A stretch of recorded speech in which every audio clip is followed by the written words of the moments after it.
acerca de cómo vamos a hacer UNIMA, la parte de la investigación de campo, ¿no ven? Vamos a repasar un poquitito acerca de eso y luego vamos a comenzar directamente con nuestra distribución de tablas. Una parte muy importante para comenzar es ver la parte de los datos, cómo podemos hacer el análisis de datos y cómo vamos a manejar nuestras tablitas. Entonces comenzaremos recordando un poco lo que habíamos hablado en la última clase, que estábamos hablando de las formas de investigación, toda la parte de que habíamos visto de la investigación de los brotes, cómo podíamos arreglar la parte de los conglomerados, los brotes, cómo establecer una definición de caso.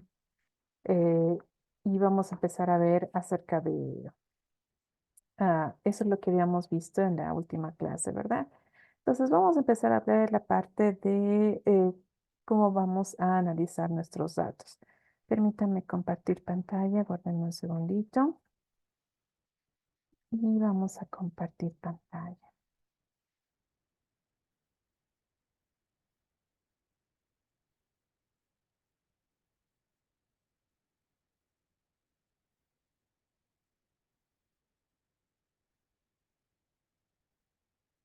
¿Dónde está esto? Eh, Justamente cambié de computador, entonces todo está un poquitito por todo lado, pero ya va a estar. Ya le estamos acomodando todo como tiene que ser.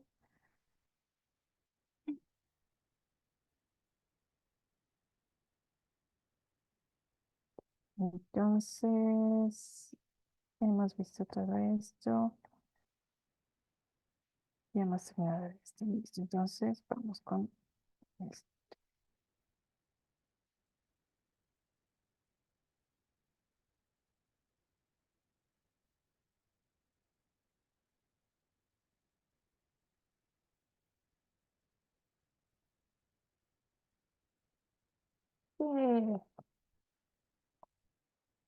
Tenemos la pantallita.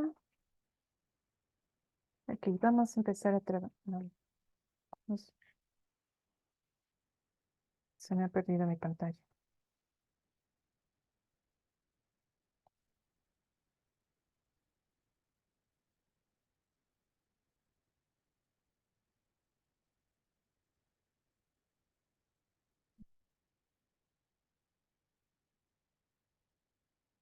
Vamos,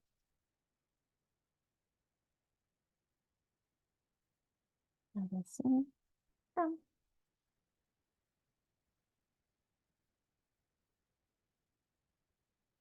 a ver. Bueno, entonces lo que ahora vamos a hacer el día de hoy, vamos a aprender a construir una tabla, que es la tabla de distribución de frecuencias. Esa tabla es muy importante ya que debido a esa tablita vamos a poder sacar lo que es la media, mediana, todo lo que son las medidas de tendencia central y también vamos a poder revisar nuestras medidas de dispersión. Entonces vamos a, perdón, se escucha muy bajito.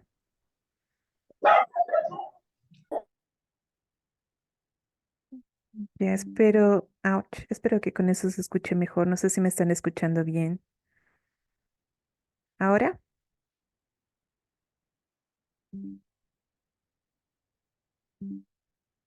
Ok, es lo máximo que puedo aumentar. Bueno, entonces ya. Déjenme compartirles una base de datos. Van a ver diferentes formas de realizar nuestra tabla de frecuencias, dependiendo de la cantidad de frecuencias que vamos a manejar. Por lo general, vamos a ver, no puedo jalar esto. Por lo general van a ver diferentes tipos de datos. Por ejemplo, vamos a trabajar con estos datos de acá. Aguarden un segundito. Vamos a volverlos un poco más pequeños para que entre todo. Y listo. Por ejemplo, podemos tener dos diferentes tipos de datos, ¿no? Dependiendo de la cantidad de variaciones de rango que tengamos. Por ejemplo, aquí tenemos los datos de las edades de un curso de una universidad, ¿no? Son 2, 4, 5, son 4, 6, 2, 4, 5, son 30 datos. De los 30 datos, vamos a realizar una distribución de frecuencias. Cuando realizamos una distribución de frecuencias normal y una distribución de frecuencia de datos acumulada, utilizamos una distribución de datos normal, o sea, una distribución de una tabla de frecuencias simple, cuando los datos no varían mucho entre sí. Como pueden ver, en este caso, el mayor dato, por ejemplo, es de nuestro mayor dato, aquí es 14, es el menor dato, y nuestro mayor dato es 21. Entonces, la variación no es mayor de 6. Por eso podemos utilizar en este caso una frecuencia simple, una tabla de frecuencia simple. En casos en los cuales van con números mucho más grandes que pueden llegar, qué sé yo, desde 33 hasta 54, o a veces desde el 20 hasta 150, etcétera, ya tenemos que distribuirlos por intervalos de frecuencias. Entonces, en este caso, lo primero que vamos a aprender a realizar es una tabla de frecuencias simple.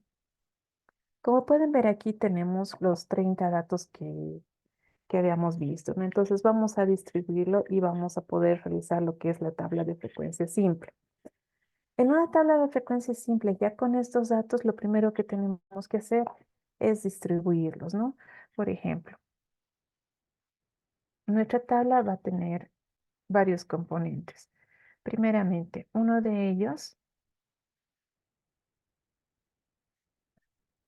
perdón, mm,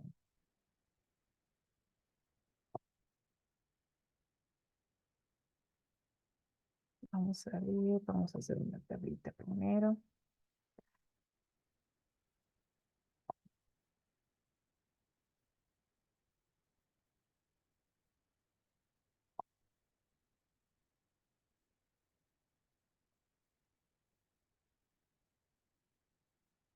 Pues,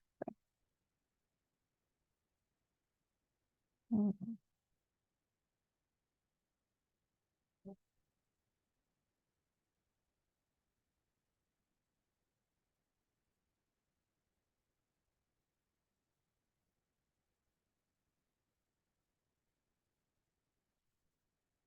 ya, entonces, primeramente vamos a poner la frecuencia con la que vamos a trabajar, ¿no? Que va a ser, en este caso, va a ser X. Ese mío que pulsa.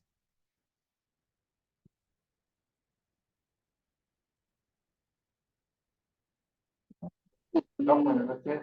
¿Qué tal el censo? ¿Vinieron el censado a mí? No sé.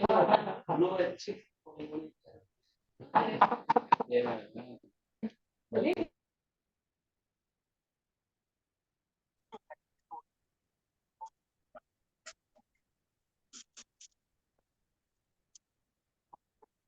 Entonces, vamos a armar varias casillas y cada casilla va a tener un valor correspondiente. En este van a ingresar todo lo que son los números con los que estamos trabajando. Nuestra segunda casilla va a ser más que todo para las frecuencias.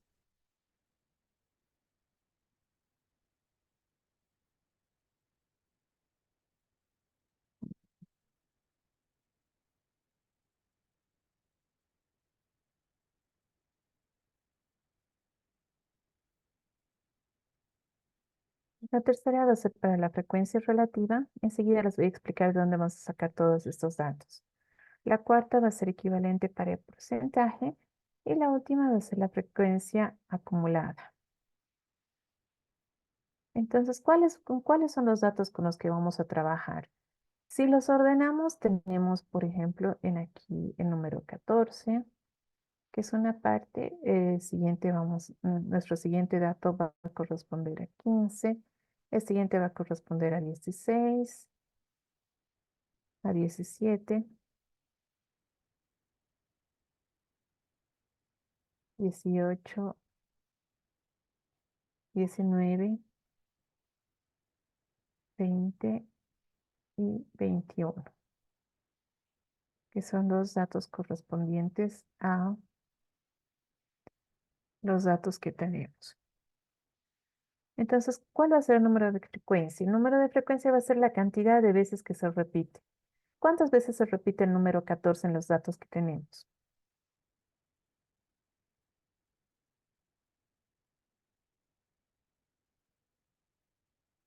Bueno, en este caso vamos a contar. Y los números que tenemos con 14 son 2.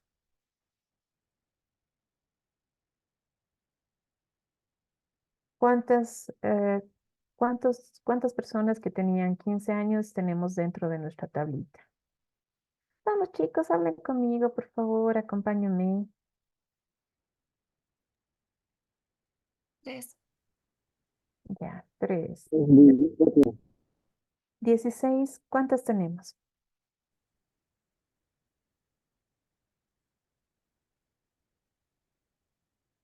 Tres. Ya. 17,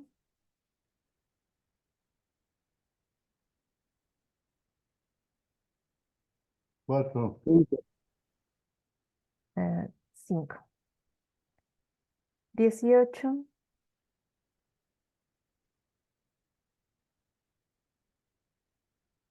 5 también. perdón. 5. 6. A ver, contaremos. 8. Tenemos 8. 1,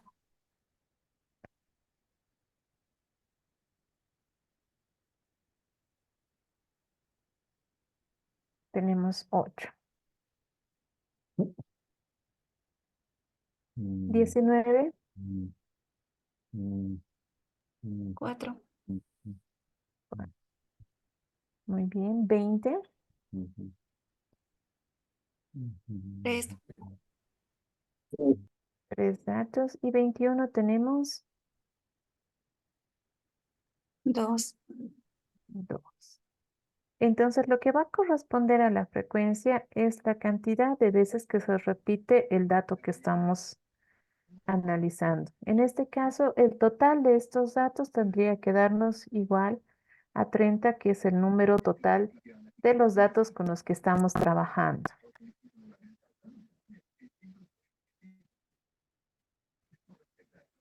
Hasta ahí estamos viendo, ¿ve? Tenemos todos los datos, los hemos distribuido de acuerdo al número de frecuencias que estamos presentando.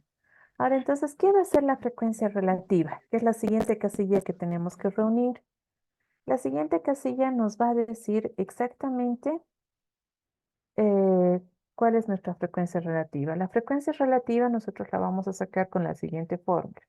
La frecuencia relativa es equivalente a la frecuencia inicial, o a f, dividido entre el número de datos. Entonces, la frecuencia relativa para nuestra primera casilla, para nuestro primer intervalo que vamos a utilizar, va a ser equivalente a 2, porque corresponde a esta, sobre el total de datos, que sería 30. Si hacemos esa división de 2 entre 30, nos va a salir el total, que sería 0, perdón, miento, no es 2, siento, es 14. Estamos tomando en cuenta 14. No, es 2. Perdón. 2, ¿dónde está mi calculadora?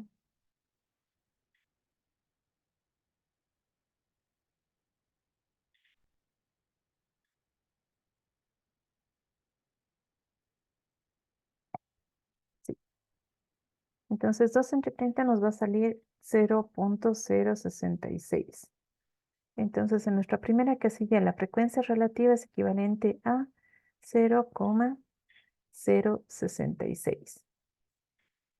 La siguiente, para el siguiente hacemos lo mismo, dividimos 3 entre 30. ¿Cuánto sería la división de 3 entre 30? 0, 1. 0,1. 0,1. La siguiente, Igual, 0,1. 0,1 de 5. 0,16. Ya. En lo posible trataremos de tomar 3 cifras, ¿sí? Entonces 0,1,6. La siguiente sería 0,26. 6. sí, 0,26. La siguiente de 4 sería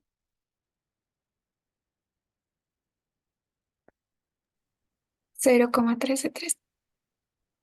Muy bien. La de 20 o de 3. 0,1. Y el último sería 0,066. ¿Para qué nos sirve esto? Bueno, con esto sacamos lo que es el porcentaje, ¿no?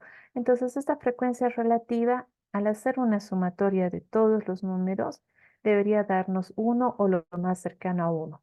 ¿Cuánto suman todos los números que estamos teniendo como frecuencia relativa? Si alguien podría hacer la sumatoria, por favor.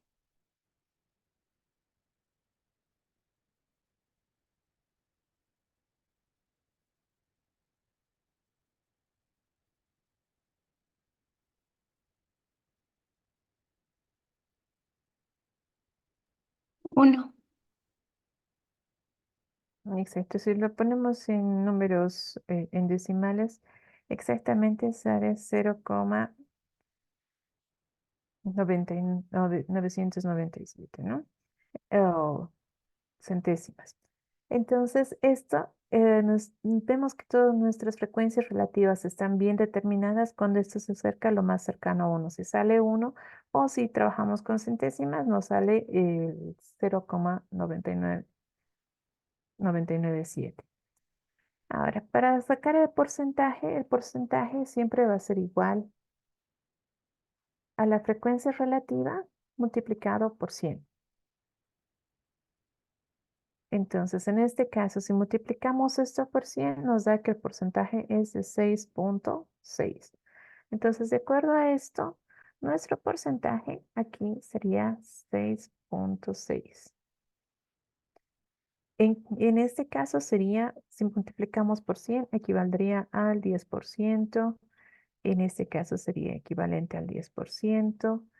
En este caso sería, ¿cuánto sería? Si lo multiplicamos por 100. 16,6. Exacto, 16,6 es el porcentaje. En este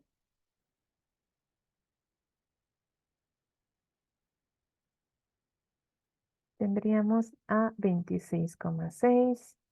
En este tendríamos a, perdón, ay, en este sería equivalente a 13,3. Este sería equivalente a 10 y este sería equivalente a 6,6. Eso nos va a dar el porcentaje correspondiente a cada una de estas frecuencias, ¿no? A cada una de estos datos, este sería su porcentaje correspondiente.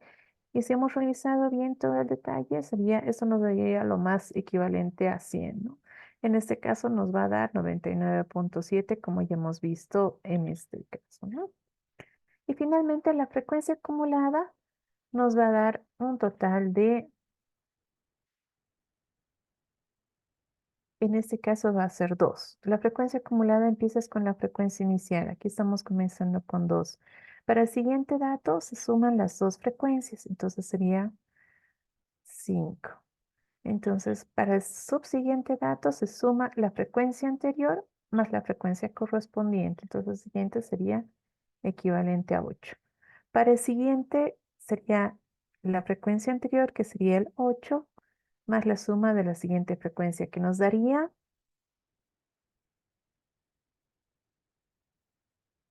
13. 13. Perfecto. Y la siguiente sería equivalente a 21. 21, La siguiente sería equivalente a 25, 25. La siguiente 28, 28 y finalmente la última sería equivalente a 30. 30, que tendría que coincidir con la cantidad de datos que estamos manejando. Entonces, como han podido ver, esta es una tabla de distribución simple. ¿Para qué nos sirve esto? Para que luego, posteriormente, podamos sacar lo que es la moda, la mediana y el promedio. ¿Bien?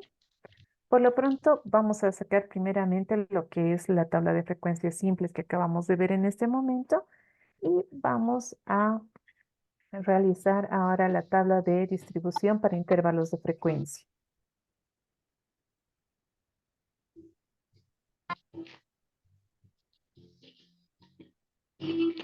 Doctorita, Ahí está. ¿Alguna en pregunta sobre la tabla de frecuencias simples?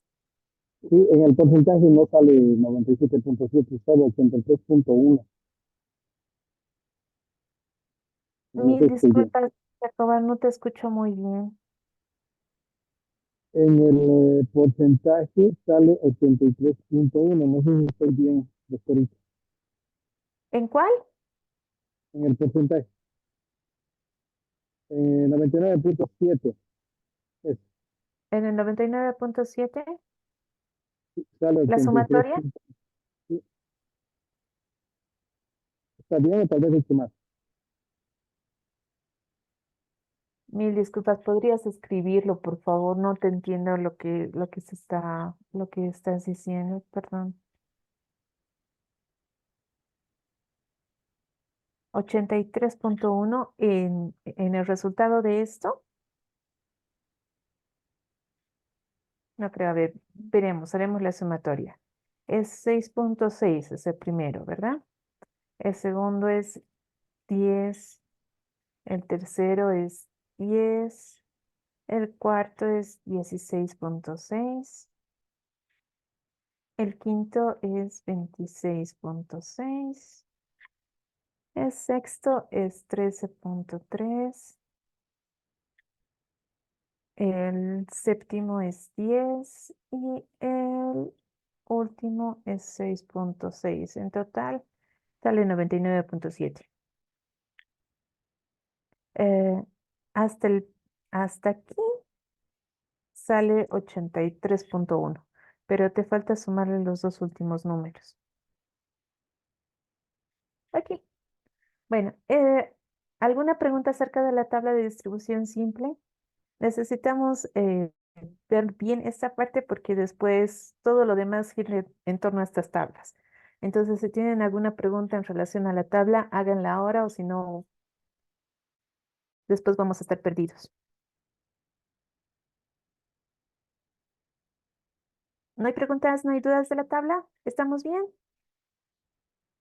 Perfecto, entonces vamos a continuar. Vamos a ver otro tipo de tablitas.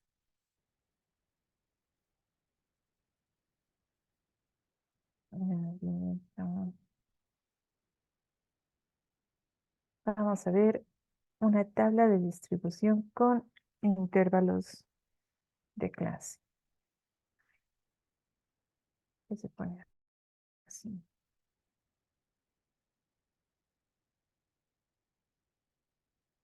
Mejor.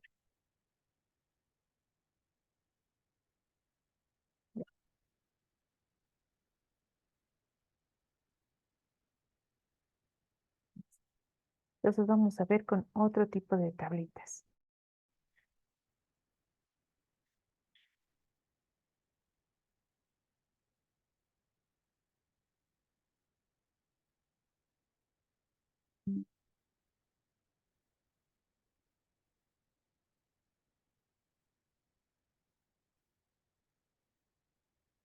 Como pueden ver, esta tabla ya es un poco más grande. En esta tabla ya estábamos hablando de un número mucho mayor de frecuencias. Estamos hablando de 50 frecuencias, ¿no? Dice 50 diferentes datos. Y hay una variación mayor en cuanto a la relación de números. O sea, no son números correlativos y tenemos más o menos una variación desde de unos 20 números entre dato y dato, ¿no? Entonces, en este caso, lo más aconsejable es realizar una tabla de frecuencias. Entonces, primeramente, vamos a poder, vamos a ordenar nuestra tablita, ¿no? Como pueden ver, hay un límite menor, que en este caso sería el número 33, que sería la frecuencia mínima, y una frecuencia máxima que sería equivalente a 53. En estos, tomando en cuenta estos dos, podemos determinar cuál va a ser el rango para poder utilizar nuestra tablita, ¿no? O sea, cuánto de de rango va a tener nuestra tablita. Nuestro rango va a ser equivalente a, perdón,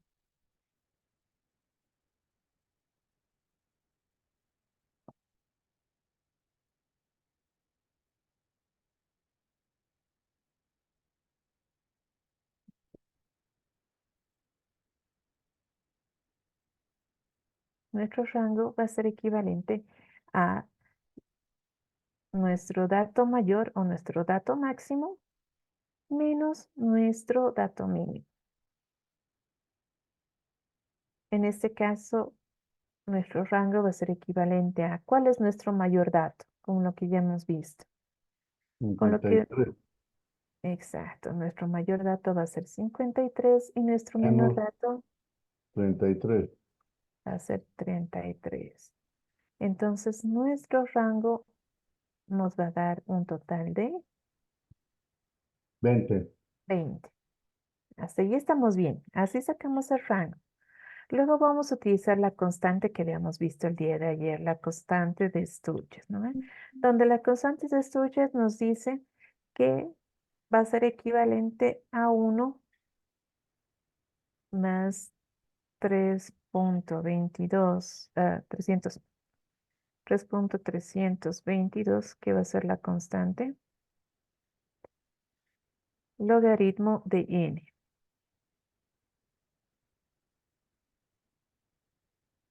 Entonces, ¿de dónde sale esta constante? Esta constante va a salir de los siguientes datos. Son datos que ya están proporcionados con anterioridad y va a ser equivalente a si despejamos la fórmula desde el inicio, tenemos a que esta constante es igual a 1 más logaritmo sub 2 de n. Entonces, con el fin de poder despejar esta fórmula, tenemos que c va a ser igual al logaritmo del número, logaritmo de n multiplicado por 1 logaritmo de 2. Entonces, si sacamos de ello, va a ser equivalente al logaritmo de 1 más 3.322.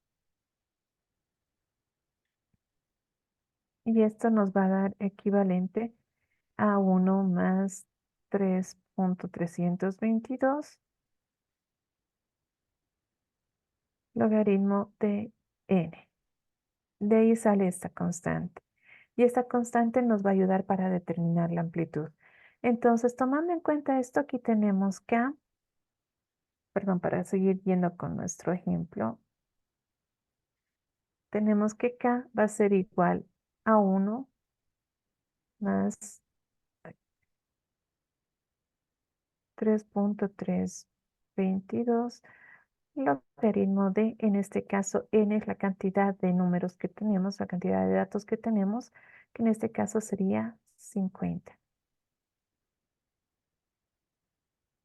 Entonces tenemos que k va a ser igual a 1 más logaritmo de 3.322 logaritmo de 50 sería equivalente a ¿cuántos? Tiene una calculadora a mano, ¿verdad? Entonces, si ponemos, Buenas eh, noches. buenas noches, Eh, una observación, no tenemos 50 datos, tenemos 40 datos. 40. A ver, 1, 2, 3, 4, sí, cierto, mil disculpas. Muchas gracias. Entonces sería logaritmo de 40.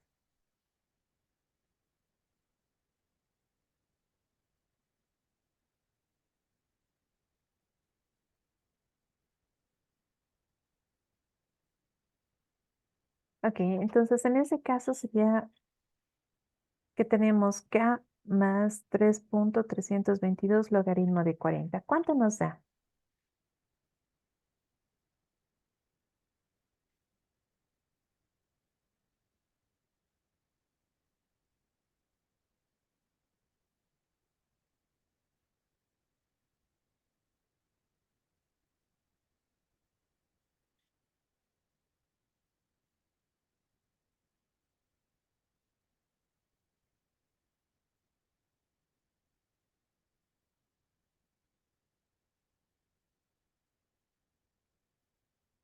Ah,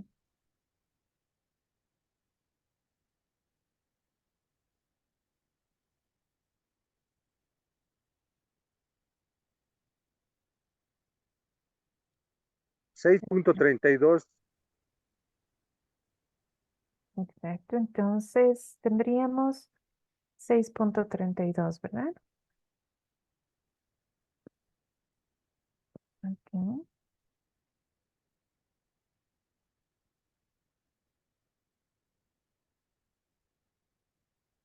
Entonces, nuestro intervalo, nuestra constante sería equivalente a 6.32. Esto nos va a decir cuántos grupos deberíamos tener. Como no podemos tener 6.32 filas para poder realizar nuestra tablita, entonces se le incrementa el inmediato superior. ¿Cuál es el número inmediato superior? El número absoluto inmediato superior. 7. 7. Perfecto. Entonces, esa va a ser nuestra constante, 7. Entonces, ya tenemos la cantidad de filas que va a tener nuestra tablita. Eso nos va a ayudar para que podamos realizar nuestra tablita. Y para determinar de cuántos números va a tener la amplitud nuestra tablita, vamos a utilizar la siguiente fórmula. La amplitud va a ser equivalente al rango sobre nuestra constante de estudios. Entonces aquí teníamos que nuestra amplitud era equivalente a 20, haciendo el reemplazo de los datos, dividido entre 7. Entonces nuestra amplitud va a ser equivalente a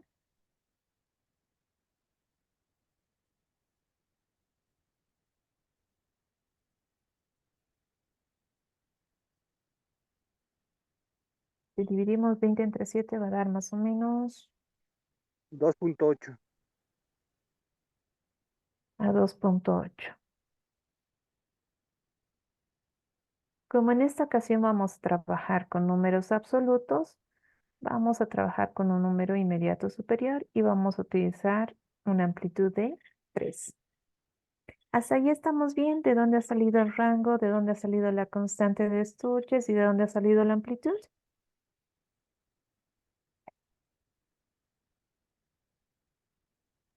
Sí. Perfecto. Entonces vamos a seguir creando nuestra tablita para poder crear nuestros intervalos de clase.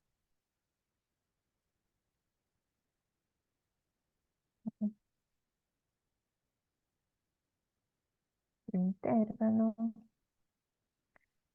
nuestro punto medio, nuestra cantidad de frecuencias, nuestra frecuencia relativa,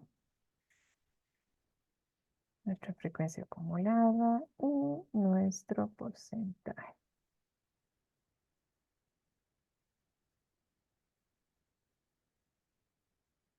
Entonces, en este vamos a tener nuestro intervalo de clase, la cantidad de clases que vamos a tener.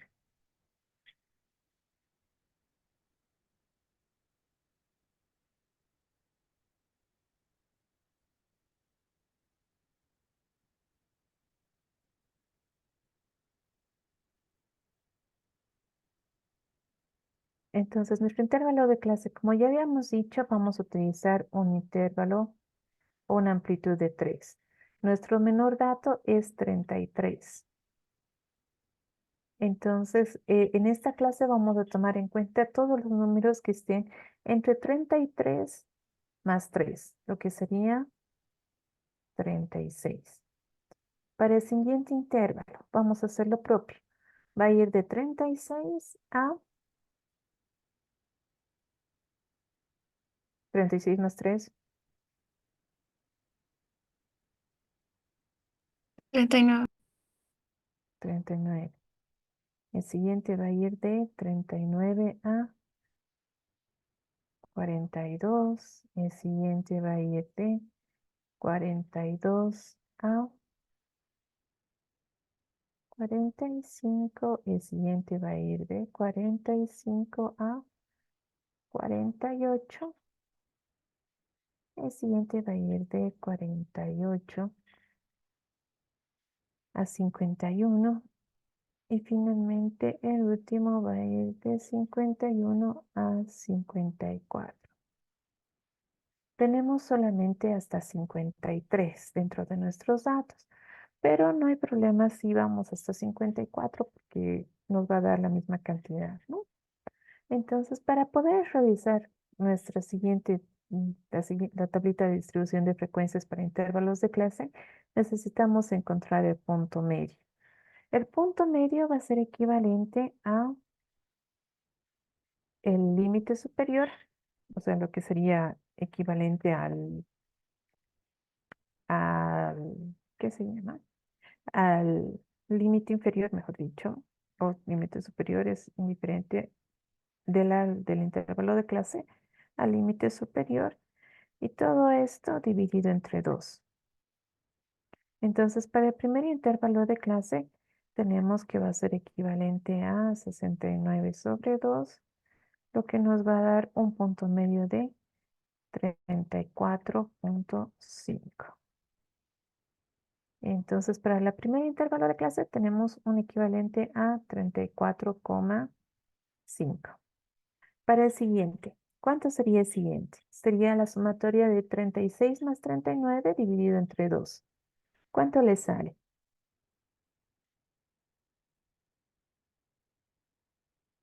37,5. Ya, tenemos 37,5. El siguiente,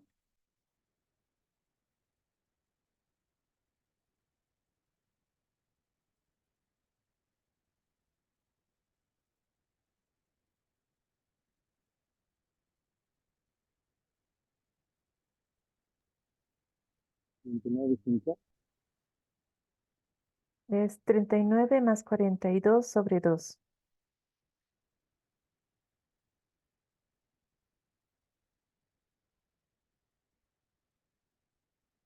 40,5. Muy bien, 40,5. Siguiente,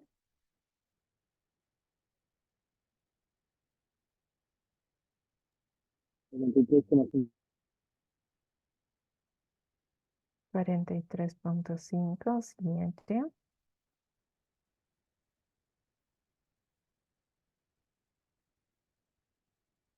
46,5.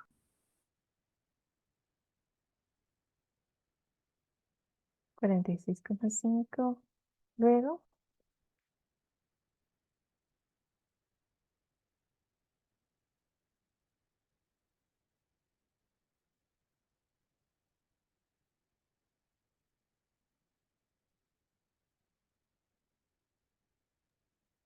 49.5.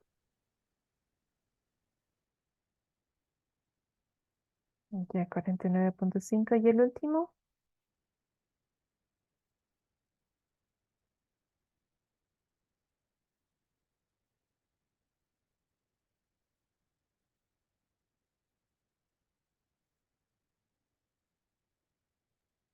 52.5. ok, 52.5.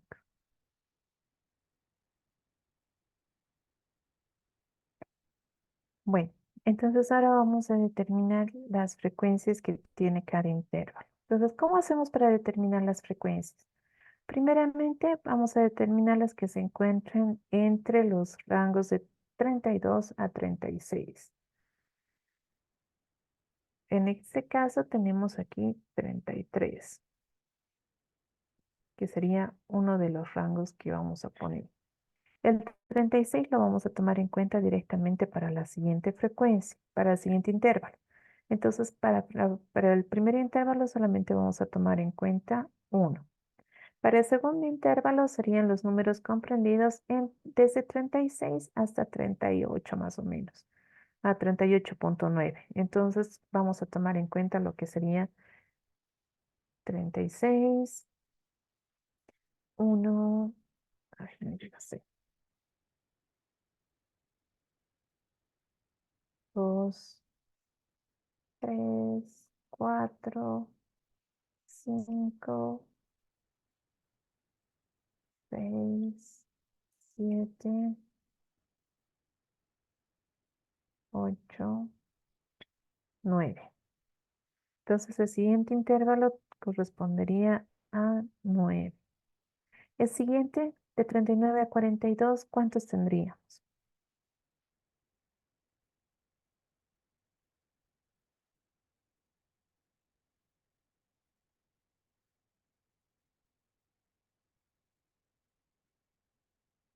Vamos a ir contando. 1, 2, 3,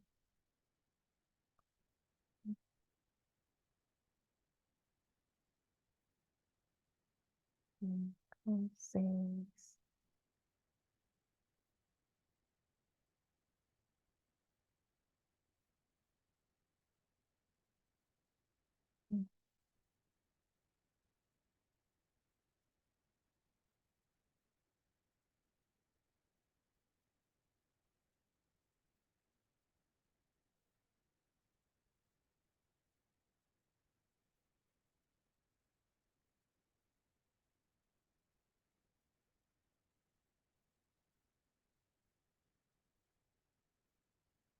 ¿Cuántos datos tenemos? 13. Yo he contado 14. A ver si pueden verificar cuántos datos tenemos. ¿Alguien más? ¿Son 13 o 14. 14? 14, ¿verdad? Sí. Bien, 14. De 42 a 45,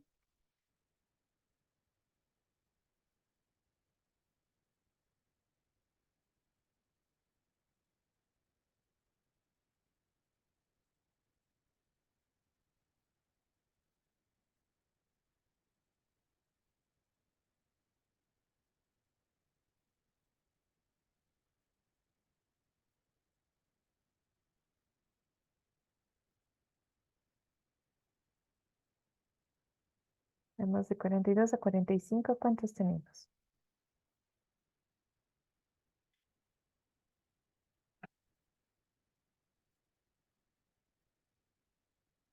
7. Ya, muy bien.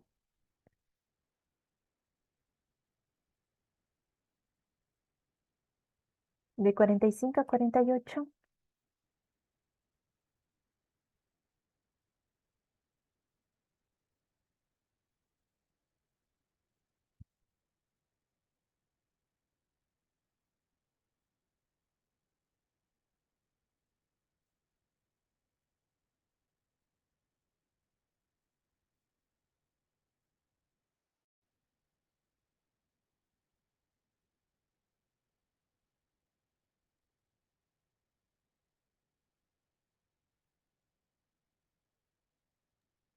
Uno, uno,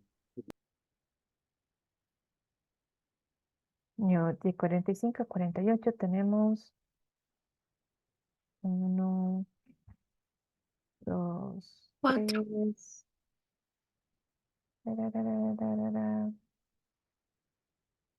Sí, tenemos 4.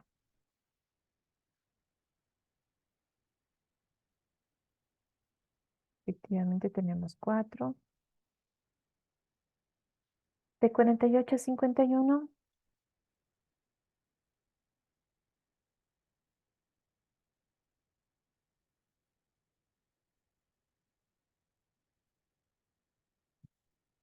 de 48 a 51 tenemos solamente 3. Y finalmente de 51 a 54 tenemos solo 2. Entonces lo que hacemos es contar cuántos, cuántas frecuencias se encuentran en cada intervalo de clase. Y las mismas se van anotando. Y lo mismo vamos para la siguiente. En la siguiente vamos a contar todo lo que son las frecuencias acumuladas. ¿Se acuerdan cómo hemos sacado la frecuencia acumulada para la tabla simple? De la misma manera sacamos la frecuencia acumulada para la tabla de intervalos. Entonces la primera frecuencia es equivalente a 1. La segunda sería equivalente a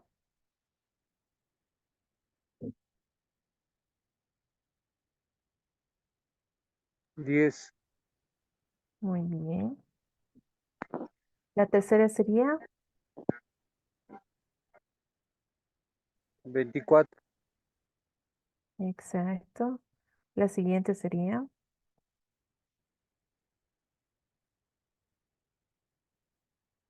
31, la siguiente.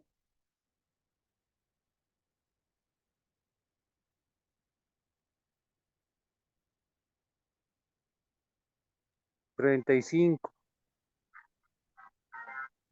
Ya. La siguiente. 38,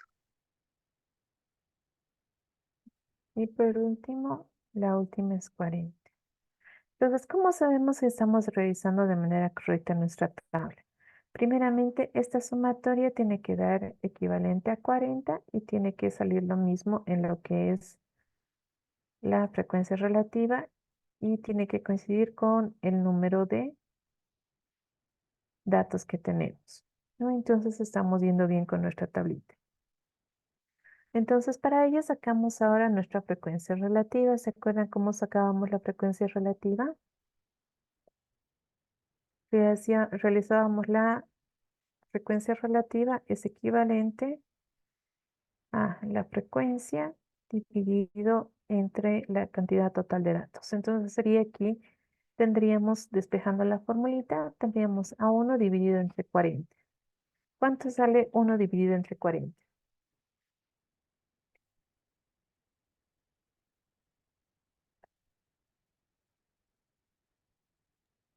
0.025, Ya, muy bien. 0.025. 9 entre 40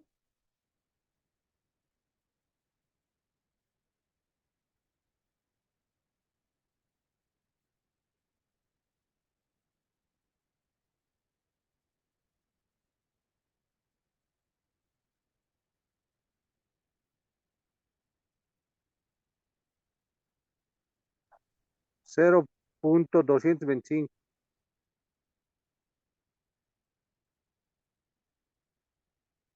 Muy bien, la siguiente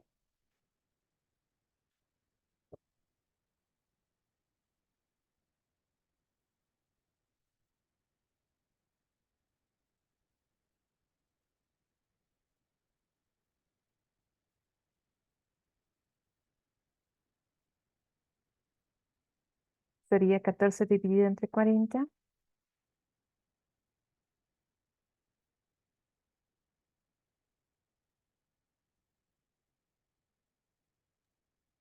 0.35.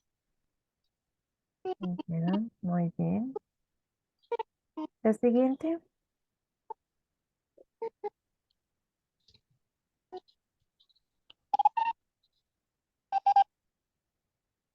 sería equivalente a 7 dividido entre 40. 0.5.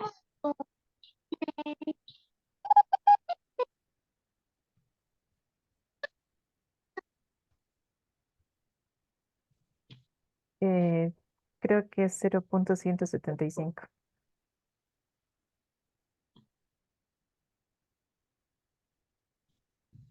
4 dividido entre 40.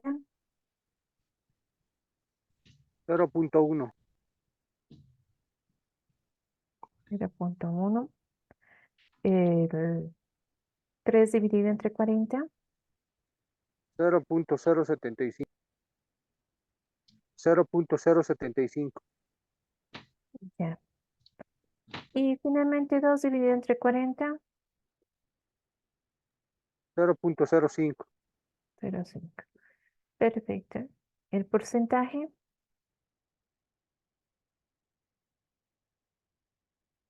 solamente hay que multiplicar la frecuencia relativa por 100.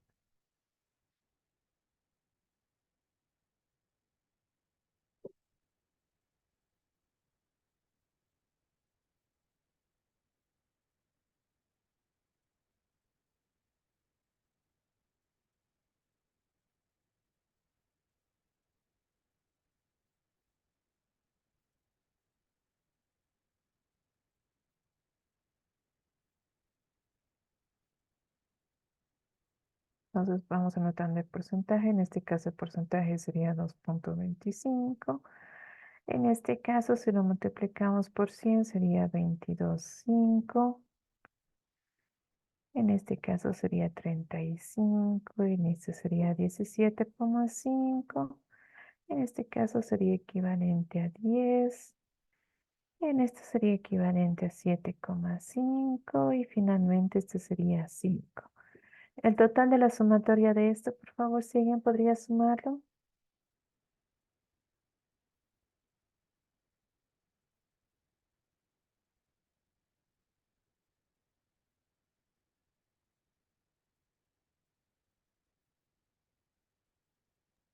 Noventa y cinco. Miss.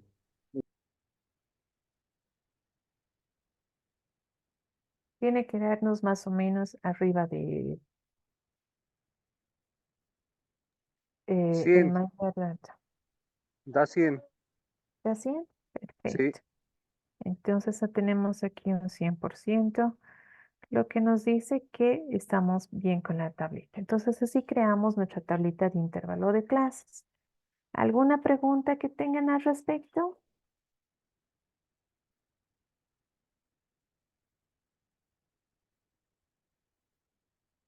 Si no, tal vez.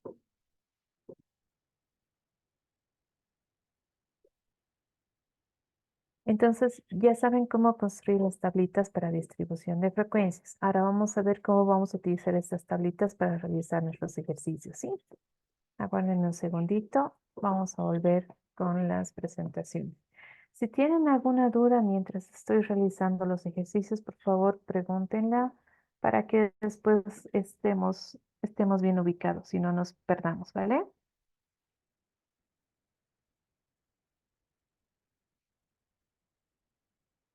Entonces, aguarden un ratito. Voy a abrir mis diapositivas y vamos a continuar con ello.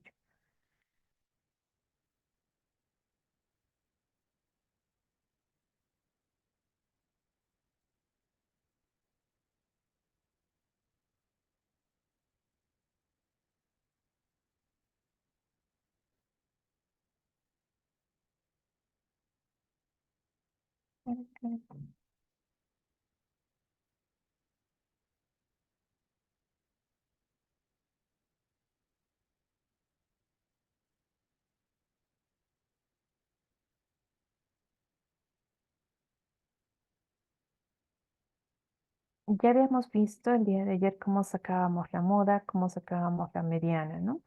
En base a eso ya después vamos a ir practicando para sacar lo que son las otras medidas de dispersión.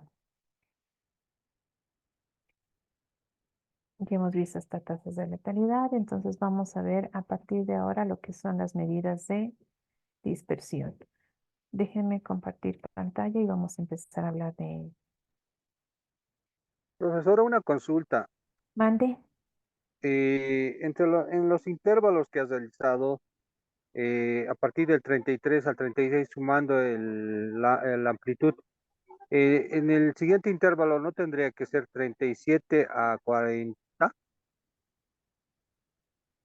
o directamente tomamos 36 eh, eh, y dejamos de tomar los números que están en el 36, o sea, Claro, o sea, vamos a tomar básicamente, si lo ponemos en una forma más práctica para poder explicarlo, tomamos desde el número que sería 33 hasta 35,9. Pero ya, como en entonces, este caso no hay decimales, básicamente sería de 33 hasta, o sea, incluiría del 35 un poquitito. No podemos poner 35 porque vamos a tomar hasta el 35,9. En el caso de que hubieran decimales, estaríamos tomando hasta 35,9. Entonces, por no tener, porque estamos trabajando con números enteros, entonces hemos puesto directamente 36. Pero el intervalo con el cual, cuando si tenemos así una distribución de frecuencias, tomamos en cuenta este límite inferior, ¿no? De 33 hasta el límite más alto que sería 35,9. En este caso sería 36 a 39, porque recuerden que tenemos que tomar en cuenta la amplitud que nos está dando las tablas, serían equivalentes a 3. Entonces tenemos que tomar los datos que van de 33 hasta 36, no incluyendo el 36. No sé si me explico. Ya, entonces solo no tomamos en cuenta lo que es 36. En el siguiente rango de 100 tomamos de 36 No. a 30. En el siguiente 36 a 38.9. Exacto, el siguiente ya sería de 36 a 38.9. Ya, ya, Eso nos gracias, sirve más profesor. que todo en caso de que tengamos decimales, ¿no? Si estamos trabajando con números enteros, de todas formas, tomamos en cuenta hasta antes de este valor. Pero estamos siguiendo nuestra reglita que nos dice que tenemos que tomar hasta tres datos de frecuencia. ¿Ya?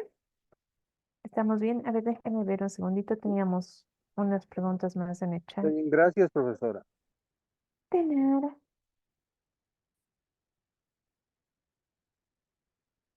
Las fórmulas son fórmulas estándar, o sea, como ya has explicado, el rango va a salir de la resta del número máximo, o sea, del dato máximo menos el dato mínimo. La amplitud va a ser equivalente al rango dividido sobre la constante de Sturges. Y la constante de Sturges es una constante, o sea, no varía. Lo único que va a variar en este caso, cuando estamos sacando la constante de Sturges, es el número de datos, ¿no? Dependiendo de la cantidad. Esta constante se va a mantener porque esta constante va a salir despejando la fórmula, ¿no? Esta es la fórmula original.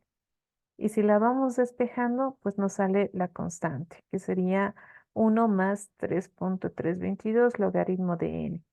Y esto sería lo único que cambiaría de acuerdo a la cantidad de datos con los que estamos trabajando. ¿Está bien?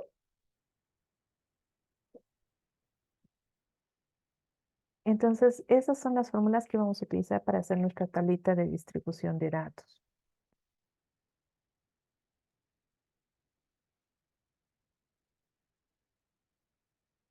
Um,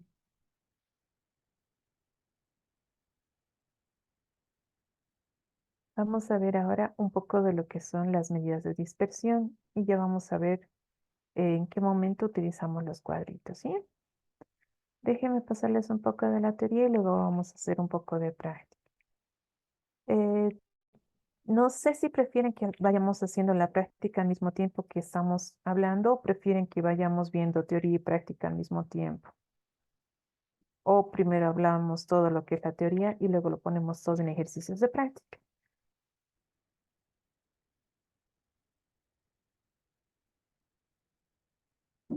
Yo creo que mejor vemos primero la teoría y luego hacemos las prácticas. No sé si les parece, para que luego sepamos de qué estamos hablando. Sí, mejor. Ya. Ayer ya hemos hablado de lo que eran las medidas de tendencia central. Habíamos hablado de dónde venía la moda, de dónde venía de dónde venía la media, la moda, la mediana. Y hemos dicho que necesitamos aprender estos cuadritos para que podamos sacar la media, la moda y la mediana de los intervalos de clase. ¿Ya? Esos intervalos de clase, como ya han visto, se han dividido y solamente tenemos que reemplazar fórmulas.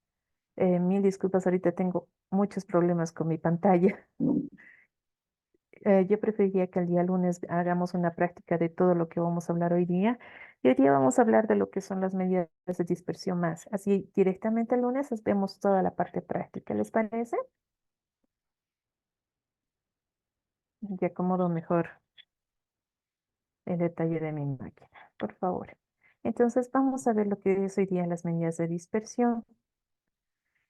Cuando estamos hablando de las medidas de dispersión, vamos a hablar de lo que es el rango o amplitud, que ya es lo que acabamos de ver, de dónde salía el rango, ¿no? Que va a ser la diferencia del valor máximo y el valor mínimo de una serie de datos, ¿no? Entonces, siempre que tengamos una serie de datos, para determinar el rango o amplitud de los datos que van a tener nuestro conglomerado de datos, vamos a hacerlo a través de la diferencia, ¿no? Del valor máximo de los datos y del valor mínimo de una serie de datos. Es lo que hemos visto acá, básicamente. Donde estábamos viendo que de los 40 datos teníamos un rango, o teníamos una serie de datos máxima y una serie de datos mínima, ¿no? De ahí sale lo que es nuestro rango o amplitud. Ahora, este rango y amplitud al mismo tiempo nos va a servir para determinar cuán grande va a ser nuestra muestra. Es decir, si nuestra muestra es muy dispersa, si nuestra muestra es muy concentrada, si el rango es muy pequeño, entonces nuestros datos están concentrados dentro de una mediana. Si la amplitud, o sea, si nuestro rango es bastante amplio, entonces ya nos dice que tenemos que realizar nuestra tablita de intervalos de clase ya seleccionándolos por clase, ¿no? Otro término que vamos a utilizar mucho es la varianza.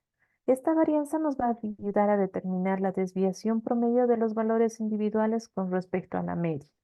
¿Qué nos dice eso? Que nuestra varianza nos va a decir si es que si es que todos nuestros datos están alrededor de la mediana, es decir, si están concentrados alrededor de nuestro punto medio, o por el contrario, si son datos que están muy dispersos, si están muy alejados de lo que debería, ah, muy alejados de nuestra mediana o de nuestro promedio.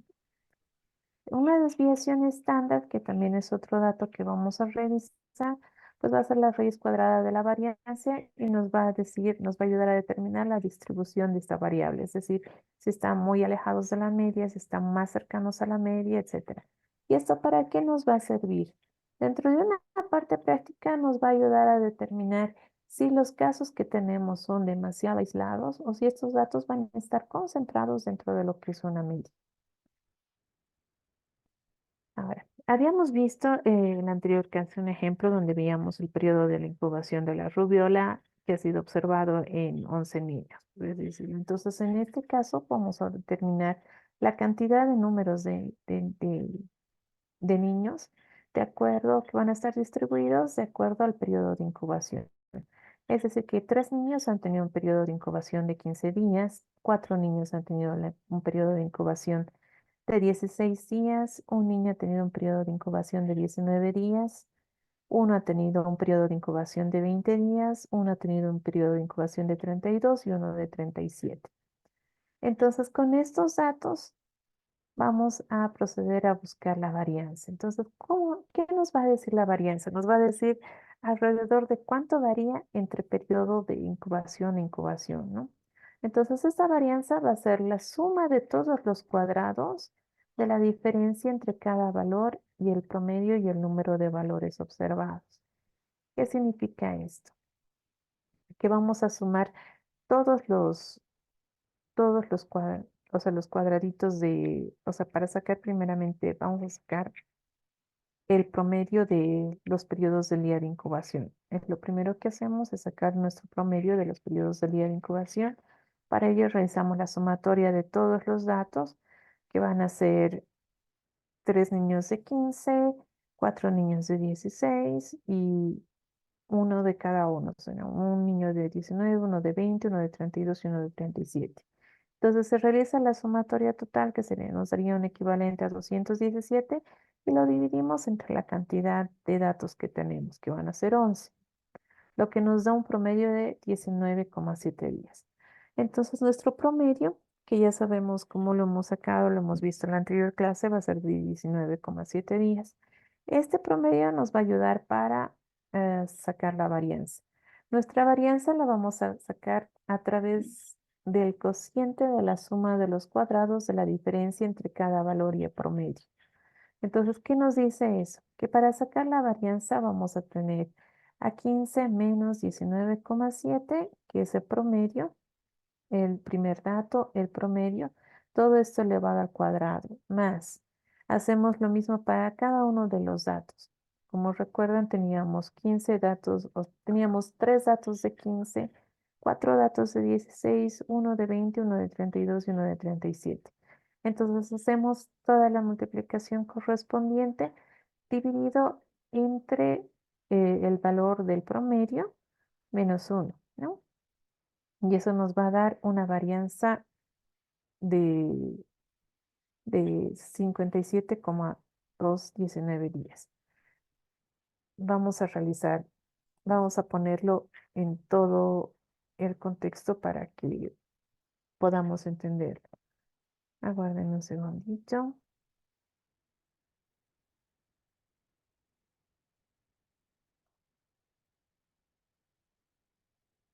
Entonces tenemos un total de...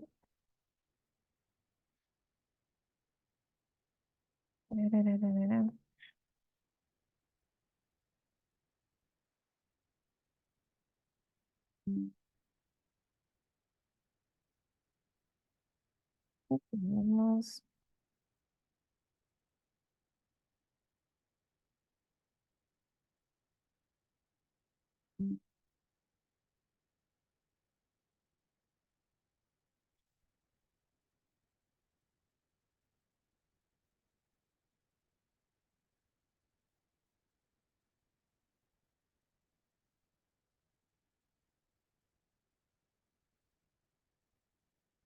ya. Entonces, para calcular la varianza, cuando tengamos esta cantidad de datos y tengamos la varianza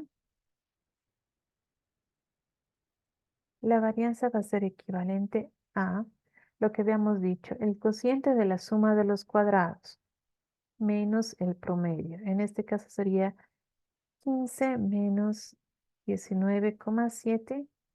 Todo esto al cuadrado más, si tenemos el otro, sería 15 menos 19,7 al cuadrado más nuevamente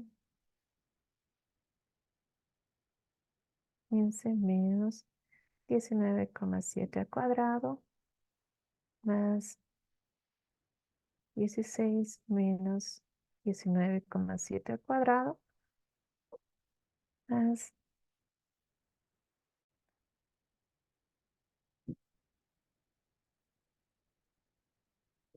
19,7 al cuadrado más nuevamente 16 menos 19,7 al cuadrado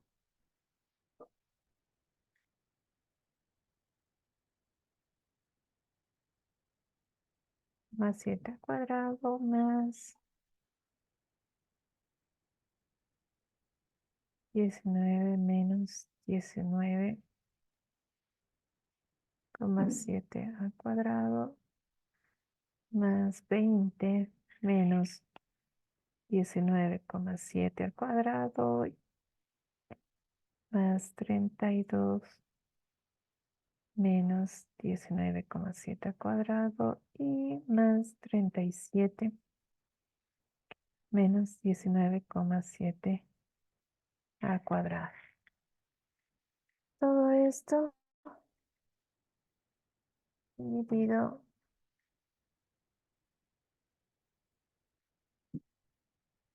entre,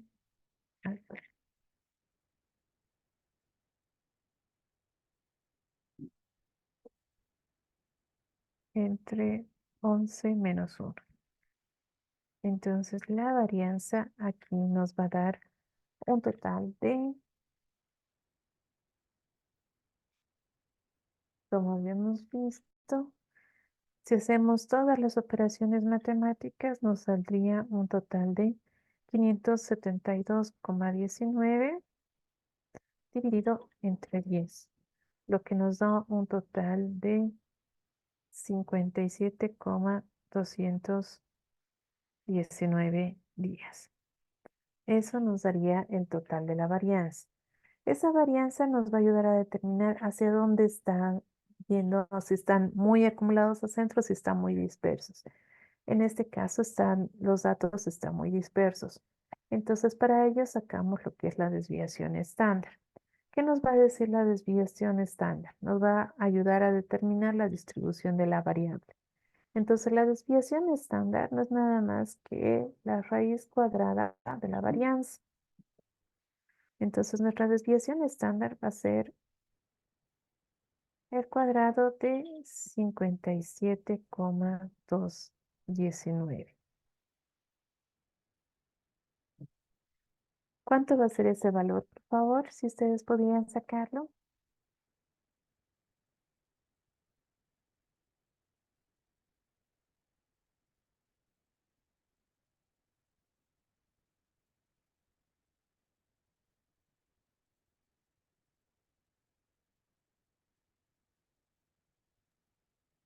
7.56. Muy bien. 7.56. Y ese correspondería a los días. Entonces, ¿qué nos dice este 7.56? Que es la desviación estándar. Nos dice que de los datos que tenemos, que serían de los 11 datos que tenemos, la media o sea, el promedio está en 17,9 días. Entonces, ¿qué nos dice esto? Que la desviación estándar es de 7,56 días. ¿Qué significa esto? Que la mayor cantidad de casos se han dado más 7 días del promedio y menos 7 días del promedio. Entonces, si hacemos nuestra tablita para graficar los datos, vamos a tener que nuestro promedio es de 19,7. Entonces, 7 días a la derecha y 7 días a la izquierda va a estar concentrado nuestro mayor número de casos. O sea que la mayor parte de los casos van a estar concentrados dentro de este tiempo, este periodo de tiempo. Y puede ser que tengamos algunos casos que sean aislados. ¿Me dejo entender? ¿Está comprendido?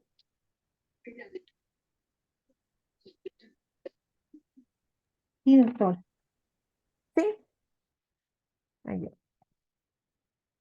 A ver, perdón. ¿Alguien levantó manito?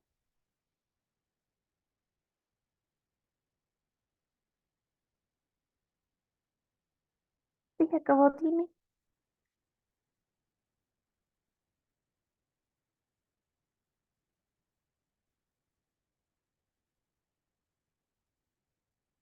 Perdón, Jacobo, ¿tienes alguna pregunta?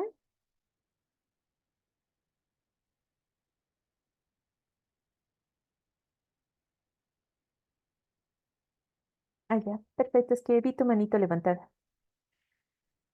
Bien. Entonces, para ello utilizamos lo que es la varianza y la desviación estándar.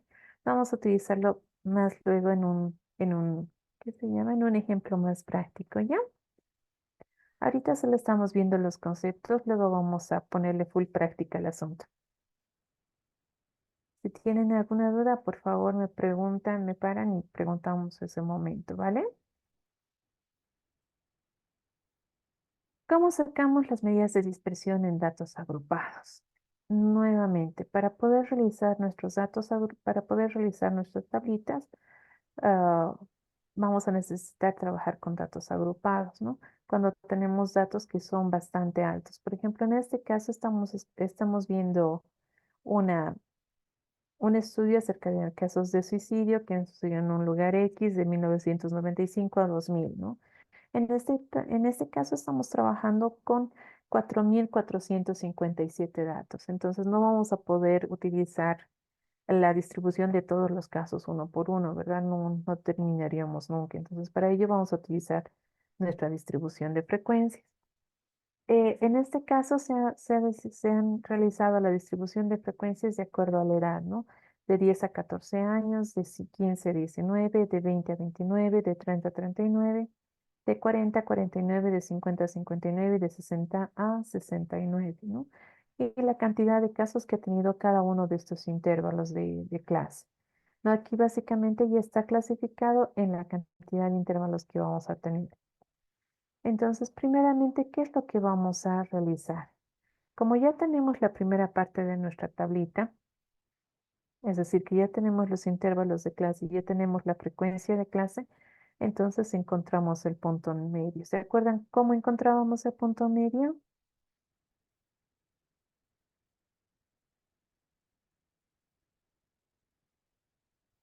Vamos, ¿quién se acuerda cómo encontrábamos el punto medio?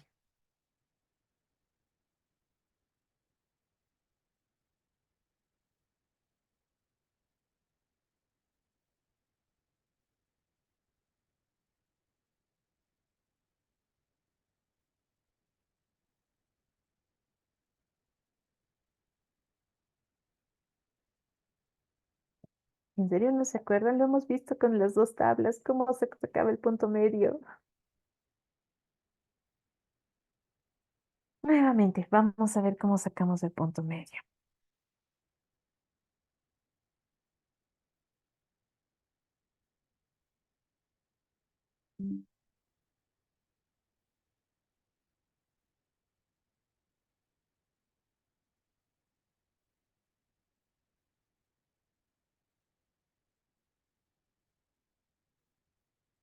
Entonces, en este caso vemos otra forma de realizar nuestras tablitas de distribución de frecuencias. No sé si se acuerdan en el anterior, la pregunta que teníamos es por qué habíamos utilizado de 10 a 15, digamos, y no a 14.9. Es una forma para poder facilitarnos las cosas. En este caso, para sacar el punto medio, básicamente estamos tomando el valor máximo y el valor límite de la constante, ¿no? Por ejemplo, en este caso, para este estudio en específico se ha tomado en cuenta los dos valores límites. Entonces, nuestro punto medio,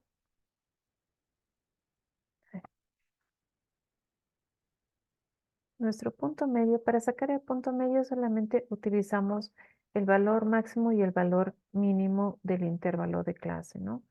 Entonces, en este caso, teníamos nuestro valor máximo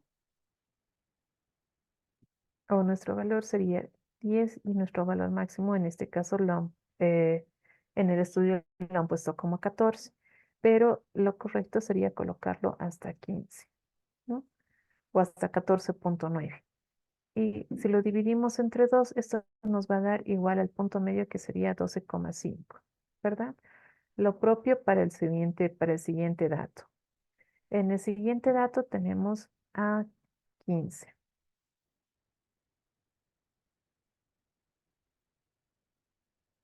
15 más 20 dividido entre 2. No sé si pueden realizar esa operación, por favor. Si tenemos 15 más 20 dividido entre 2, nos da el total que ya tenemos allá, que es de 17,5. Entonces, para el tercer intervalo, lo propio, vamos a utilizar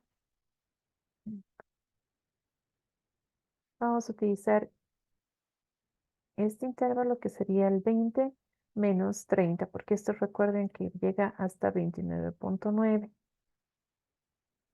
Entonces, básicamente sería 30, ¿no? Entonces, 20 más 30 dividido entre 2, el siguiente ya nos da 25. Lo mismo 30 más 40 entre 2, ya tenemos 35, 45, etcétera. Así sacamos el punto medio. Entonces, no se olviden que al momento de hacer su tabla de frecuencias, lo único que hacemos es sumar el límite inferior más el límite superior dividido entre 2. Si sumamos estos límites superior y el límite inferior, pues vamos a poder sacar lo que es el punto medio, ¿no? Ahora, aquí ya tenemos lo que es la sumatoria de todos los casos que habíamos visto que era de 4.457. Entonces, ¿cómo vamos a determinar nuestro promedio? Para poder sacar el promedio de esta cantidad de datos, primeramente vamos a sacar el promedio o la media, va a ser equivalente a la sumatoria de las frecuencias dividido entre, o sea, la sumatoria de las frecuencias por el punto medio dividido entre la sumatoria de frecuencias. Entonces, para esto vamos a habilitar una tablita más aquí al lado.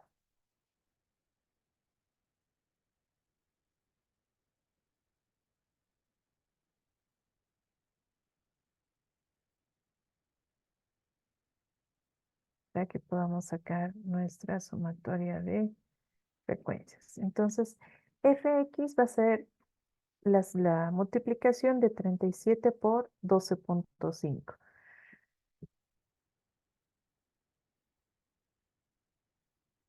Esto va a ser equivalente a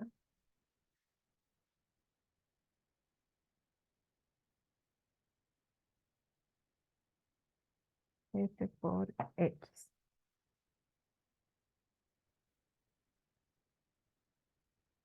Entonces, 37 por 12.5, ¿cuánto es?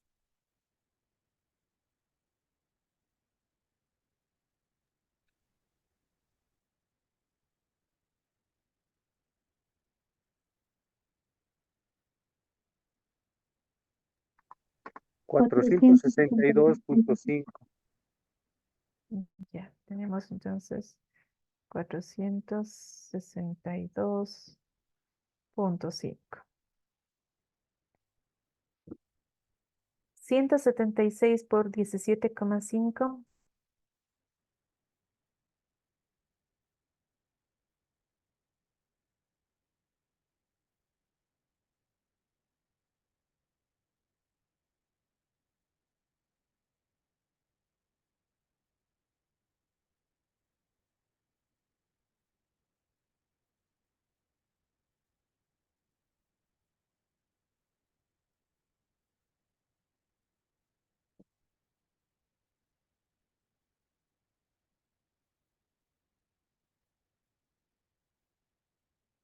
Por favor, estoy tratando de que sepan de dónde sale cada uno de los datos, porque si no lo pasamos como una clase magistral y listo. 3080. Ya, 176 por 17,5, sí, 3080. Entonces lo colocamos en su lugar. 3080. El siguiente es 693 por 25.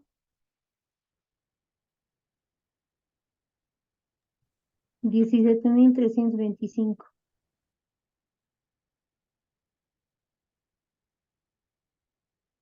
Ya. El siguiente sería 659 por 35.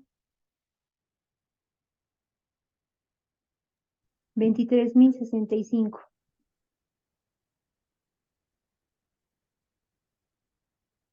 Vale. El siguiente sería 784 por 45. 35.280. Bien. Ya. 1103 por 55.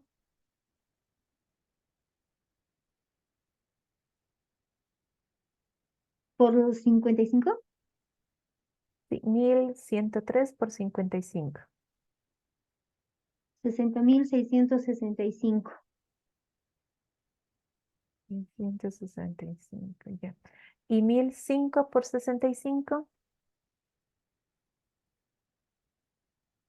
65.325. 65.325. Perfecto. Ahora, ¿cuánto es la sumatoria de todos esos datos?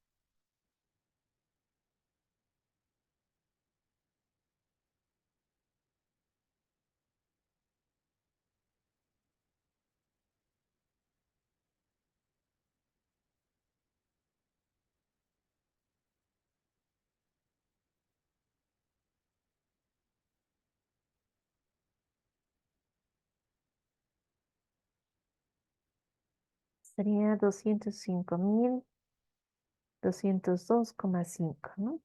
Entonces, en este caso, para sacar lo que es la media, utilizamos la sumatoria de la frecuencia por el punto medio, que en este caso sería 205.202,5.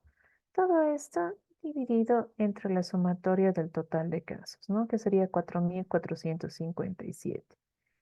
Si realizamos esta división, vamos a tener el promedio. ¿Cuánto sale?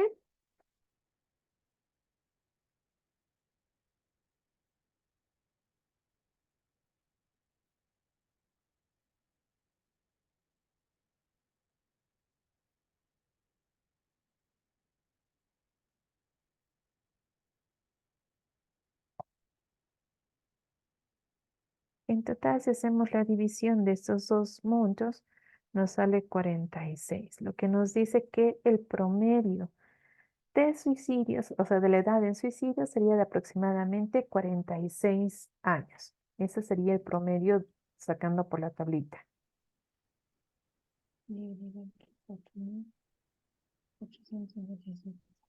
Ah, sí, 46. Sí. Me están preguntando si hay alguna herramienta informática. Sí, obviamente para hacer los cálculos tenemos diferentes programas, ¿no?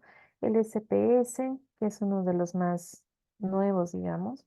Tenemos también el EPINFO, dependiendo cuál es más cómodo para utilizar. A mi parecer, el más fácil para utilizar y el más práctico es el SPS, ¿no? Pero eso solamente es introducir los datos y automáticamente el programa te lo hace todo. Sin embargo, bueno, no sé si o quieren que lo hagamos todo. Vamos a ver esto y después les voy a pasar el manual del SPS y les voy a decir dónde pueden descargarlo. ¿Está bien? Ok, gracias. Listo. Entonces son los 46, 46 años es el número promedio de donde, de, de lo que tenemos, ¿no? Entonces, para poder sacar la desviación, hacemos lo que mostramos aquí. Entonces, aquí tenemos que del punto medio, que es 12,5 en este caso, para sacar la desviación, restamos el promedio. Entonces, el primer punto medio, en el primer dato, para poder sacar la desviación, vamos a tener que la desviación del primer intervalo de clases va a ser equivalente a el punto medio, que sería 12,5 menos 33, o sea, menos 46. Si hacemos la resta correspondiente, nos va a salir menos 33,5. Y lo mismo para todos. Entonces, esta desviación la vamos a tener simplemente realizando la resta de el punto medio menos 46, ¿no? Que sería nuestro promedio de edad. Para el siguiente dato, lo mismo, ¿no? Tenemos el punto medio, 17 menos 5, menos 46, 25 menos 46, 35 menos 46, y así sucesivamente para poder sacar lo que es nuestra desviación. Entonces, cuando tenemos todos esos datos, ya podemos sacar nuestra desviación cuadrática.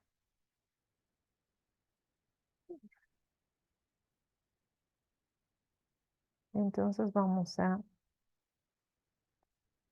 seguir con nuestros cuadritos.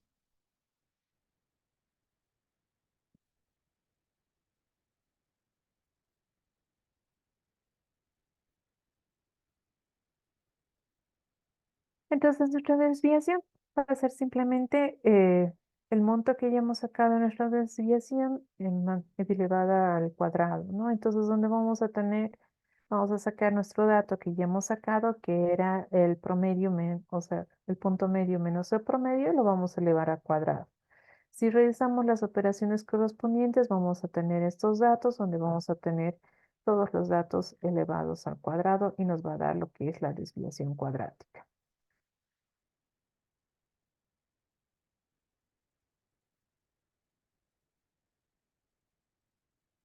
Entonces, para continuar realizando nuestra tablita, que nos va a ayudar a sacar lo que es nuestra desviación cuadrática, pues utilizamos un producto. Tenemos que encontrar lo que es el producto. El producto va a ser solamente la frecuencia multiplicada por la desviación cuadrática y eso nos va a dar una sumatoria total. Si realizan todas las operaciones correspondientes, que sería ya la multiplicación de lo que es la frecuencia, que es el número de casos por la desviación cuadrática, elevado al cuadrado, pues vamos a obtener este monto, ¿no? Entonces tenemos la frecuencia de los casos que va a estar multiplicada por la desviación cuadrática y que nos va a ayudar a obtener la sumatoria del producto. Esa sumatoria de producto nos va a ayudar para sacar lo que es la aproximación de la varianza.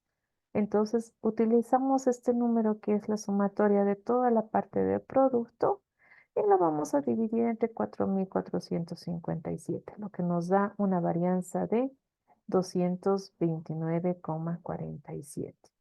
¿Qué nos va a decir esta varianza? Que el cuadrado de esta varianza, o sea, lo que es la desviación estándar, como ya les había mencionado anteriormente, nos va a decir si la mayoría de los casos se van a concentrar en torno a lo que es el promedio o si van a estar muy dispersos. Entonces, a través de esto, pues sacamos lo que es la desviación estándar a través de lo que es el cuadrado de la varianza y nos va a decir que hay una variación de 15.1 años. Entonces, ¿qué nos va a decir eso? Que del total del promedio, que son 46 años, 15 años para arriba y 15 años para abajo va a ser donde se van a encontrar o donde se van a concentrar la mayor cantidad de estos datos. Significa que aproximadamente el mayor rango de personas de esta variable que se van a encontrar van a estar encontradas dentro de lo que es los 31 y los 61 años, ¿no? Y eso debe estar concentrado alrededor del promedio, que es equivalente a los 46 años. Entonces, esto nos va a ayudar a determinar la distribución de la distribución en nuestra tablita, ¿no ve? Entonces, esta distribución normal nos va a decir que el promedio va a ser un indicador de precisión de las observaciones. Como ustedes saben, el promedio generalmente se va a encontrar en la parte media de nuestra distribución de observaciones. Entonces, la desviación estándar nos va a indicar cuánto es la variación que va a tener en las diferentes observaciones. Es decir, hacia dónde si hay mayor concentración, ¿qué se llama? Si van a estar concentrados alrededor de lo que es la mediana o si van a estar dispersos a lo largo de la tabla, ¿no? ¿Esto para qué nos sirve? El mayor uso más que todo es documentar la incertidumbre sobre los fenómenos de la población y que van a constituir los principios básicos de la inferencia estadística. O sea, que nos va a decir cuánto nos puede afectar esta variable a una población entera y de acuerdo a eso vamos a poder determinar qué acciones vamos a poder tomar para evitar que haya este tipo de casos, ¿no? En una segunda, otro segundo dato es que tiene un eje de simetría. ¿Qué significa esto? Que si bien va a estar concentrado en la parte alrededor del promedio, la mayoría de los casos van a tener un eje de simetría, o sea, va a ser igual a ambos lados de la curva, ¿no? La media aritmética, la mediana y la moda usualmente coinciden en el eje de la simetría. ¿Qué significa eso? Que en la parte central vamos a encontrar los datos donde van a estar la moda, la mediana y el promedio. La moda, la mediana que van a estar dentro de lo que es promedio y van a formar un eje que va a tener cierta simetría con los datos que están alrededor. La distancia a ese eje de simetría o ese punto de inflexión que nos da la curva va a ser lo equivalente a la desviación estándar. Si son datos que son muy dispersos, nuestra desviación estándar va a ser mayor. Si son datos que van a estar muy concentrados alrededor del promedio y de la media, van a ser la desviación estándar va a ser mucho menor. El eje que va a estar en lo que son las abscisas es asintótico, es decir, que nunca se va a cruzar. Entonces, cuando tengamos esta distribución de casos, va a estar todo concentrado alrededor de la media, la mediana y la moda, o sea, alrededor del promedio, ¿no? Y dependiendo si la desviación estándar es muy grande, pues vamos a tener una curva mucho más bajita, mucho más amplia, y si son más bien por el contrario, bien concentradas alrededor de lo que es el promedio y la mediana, vamos a tener un eje mucho más alto y vamos a tener una desviación estándar mucho menor. Otra parte importante dentro de las medidas que tenemos son las medidas de frecuencia. Estas medidas de frecuencia lo que tratan de averiguar es la probabilidad, ¿no? La probabilidad que nos va a dar el número de eventos que ocurren dentro de un número de eventos posibles. Esta probabilidad nos va a ayudar a determinar cuál es la posibilidad de que exista un evento que nosotros estamos tratando de estudiar. Nos va a ayudar más que todo para determinar lo que es el riesgo de la salud. Ese riesgo de la salud va a estar dado por la probabilidad de experimentar un efecto adverso o daño en un determinado tiempo. Entonces, ¿qué es lo que va a realizar esto? Esto es lo que está considerado como ah, epidemiología o estadística inferencial, que nos va a ayudar a determinar la posibilidad de que se pueda experimentar un determinado suceso en un determinado tiempo, ¿no? Esto nos da también algunos datos de lo que son las tasas, ¿no? La medida de rapidez con la que cambia un fenómeno dinámico en una unidad de tiempo y población. Una tasa lo que va a medir es el cambio que va a tener una determinada situación en una población en un instante de tiempo, ¿no? Ya habíamos visto las diferentes tasas. Es importante que al momento de elaborar los indicadores, sepamos que los indicadores no están plenamente escritos, sino que podemos tener cierta variabilidad para poder crear nuestros propios indicadores, para poder determinar nuestras propias tasas, ¿no? Usualmente lo que es un numerador, vamos a poner lo que corresponde al número de individuos que experimenta el evento de interés, ya sea muerte, enfermedad, nacimiento, ingreso hospitalario, tasa de ocupación de cama, números de estadía, etcétera, ¿no? Entonces, en el numerador vamos a colocar el número que está experimentando el evento de interés. En el denominador vamos a colocar lo que es el número total de individuos de la población que está expuesta a ese riesgo, ¿no? Entonces, si estamos tratando de calcular lo que es la tasa de mortalidad materna, ¿no? O si estamos tratando vamos a colocar el número de eventos de interés en la parte del numerador y el total de la población expuesta en el denominador. No, por ejemplo, en el caso de los ingresos hospitalarios, pues en el numerador va a tomar en cuenta la cantidad de ingresos hospitalarios dividido en la cantidad de población que va o que acude al, a la población de influencia, digamos, para ver la tasa de ingresos, ¿no? Entonces, mucho va a depender de qué cosas es lo que estamos queriendo estudiar y a qué resultado queremos llegar, ¿no? Y asimismo hay que determinar el periodo de tiempo específico en el cual se observa la frecuencia del evento de interés y la población que ha estado expuesta efectivamente. Cuando tenemos medidas de morbilidad, por ejemplo, cuando estamos intentando determinar la morbilidad de,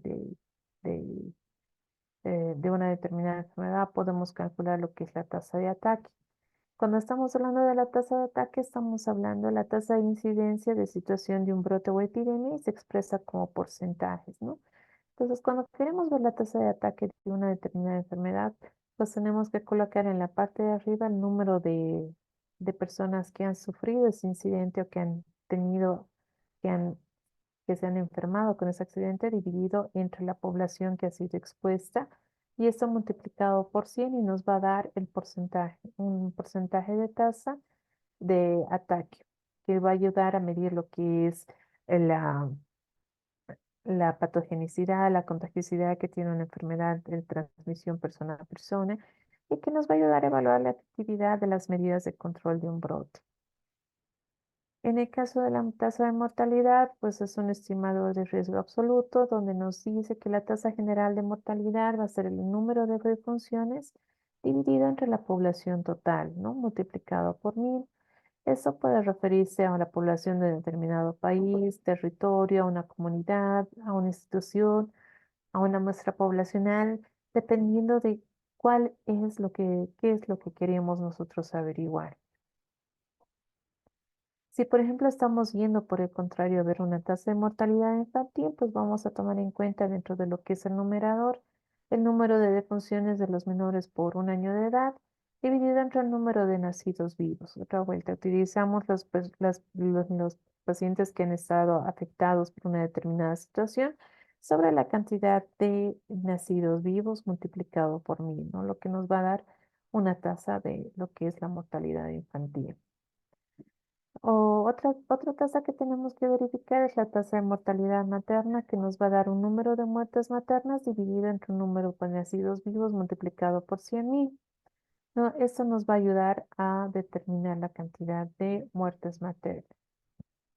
En caso de la tasa de letalidad, cuántas personas que se han enfermado con una determinada enfermedad van a morir. Es la proporción de casos fatales entre el total de los casos, lo que nos dice que al momento de verificar las medidas o sea, la tasa de letalidad, tenemos que contar lo que es el número de defunciones por una enfermedad dividido entre el total de casos de esa enfermedad por 100.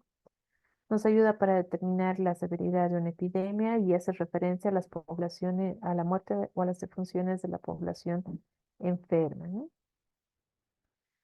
Otro detalle que tenemos que ver es la distribución proporcional, ¿no? La distribución proporcional que ayuda a expresar la cantidad de casos o muertes según alguna característica de interés, ya sea por sexo, ya sea por edad, por una causa específica, un porcentaje de casos o muertes observados.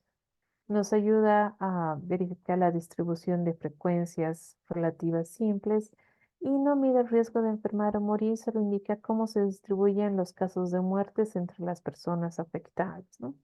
Entonces, esta distribución proporcional nos ayuda a ver cuál es el grupo etario que está más afectado, el sexo más afectado, etcétera, ¿no? Nos ayuda a distribuir de forma que sea adecuada para el estudio a la población que estamos estudiando, ¿no?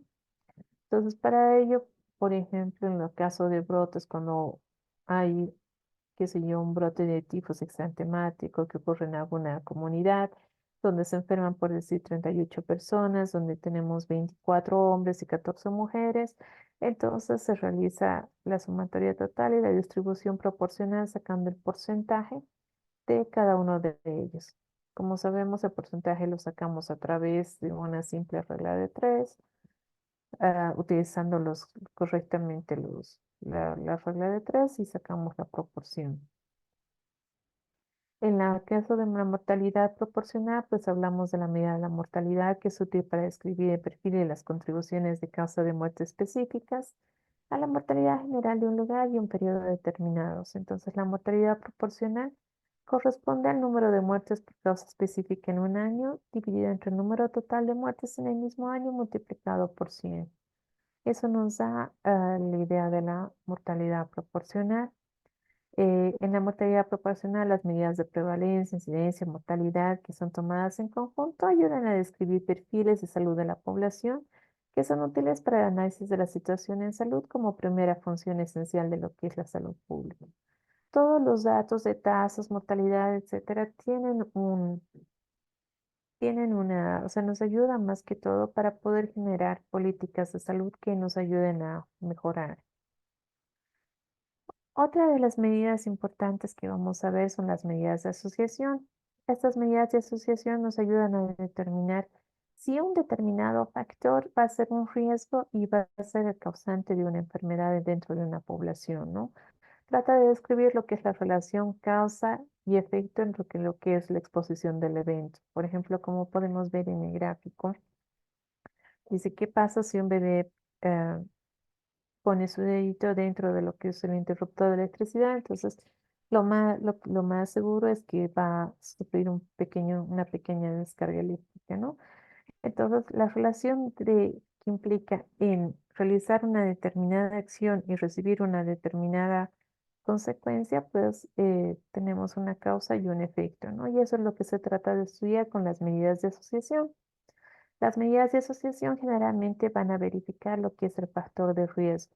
Ese factor de riesgo que va a ser la característica o la circunstancia detectable en individuos o grupos y que va a estar asociada a una probabilidad incrementada de experimentar un daño, efecto o adverso a la salud. Entonces, estas medidas de asociación generalmente se utilizan dentro de lo que es la estadística inferencial, ¿no? Es estadística inferencial que nos va a ayudar a realizar un análisis epidemiológico tratando de investigar las probabilidades de que ocurra una determinada enfermedad basada en el análisis de datos anteriores o basada en un análisis de datos de una muestra que pueda compararse con una población y que pueda ayudarnos a determinar qué riesgo puede tener esa población de enfermar también o de pasar por ese mismo, por esa misma conclusión. Para ello vamos a tener diferentes pruebas de significancia. Estas pruebas de significancia son las que nos van a ayudar a determinar si la presencia de un determinado factor evaluado está relacionada con la frecuencia de la enfermedad. Para ello, para este tipo de estudios, pues necesitamos tres elementos. Uno de ellos son dos grupos comparables de la población y una medida de la variable de la exposición para cada grupo, una medida de la variable de la enfermedad para cada grupo, ¿no? Entonces tenemos dos diferentes poblaciones con dos diferentes variables que nos van a ayudar a verificar si está produciéndose la enfermedad en cada grupo, ¿no? ello podemos utilizar la prueba de dos proporciones, que es la prueba del chi cuadrado. No, por ejemplo, en este caso, vamos a ver un pequeño casito el día de hoy y ya en la siguiente clase lo vamos a analizar a detalle. Pero en este caso tenemos una localidad rural de 760 habitantes que está situada en una zona malárica y se observa que en el último año la incidencia acumulada de malaria fue de 88,2 por mil, mientras que la población no campesina fue de 55,8 por mil.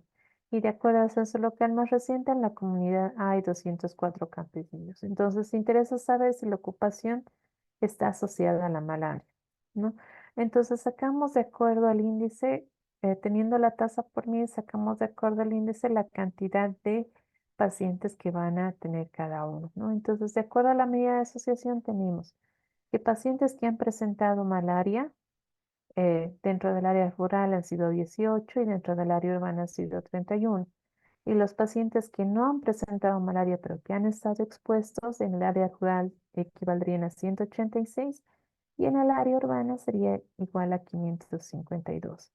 En total, el total de los pacientes el total de los pacientes que han entrado dentro del estudio, ya sea que hayan enfermado o que no hayan enfermado, y que ya sean del área rural o del área urbana, son de 760. Entonces, con estos datos, pues vamos a hacer una prueba de proporciones para determinar si el hecho de vivir en el área urbana o en el área rural va a ser una determinante para ver si se enferman o no se enferman con malaria, ¿no? Entonces, para ello hacemos nuestro cuadrito, donde básicamente lo que vamos a realizar es hacer la sumatoria y dividirlo entre el total de la población. En este caso, vamos a verlo a detalle en la siguiente clase, de donde sacamos todos estos datos.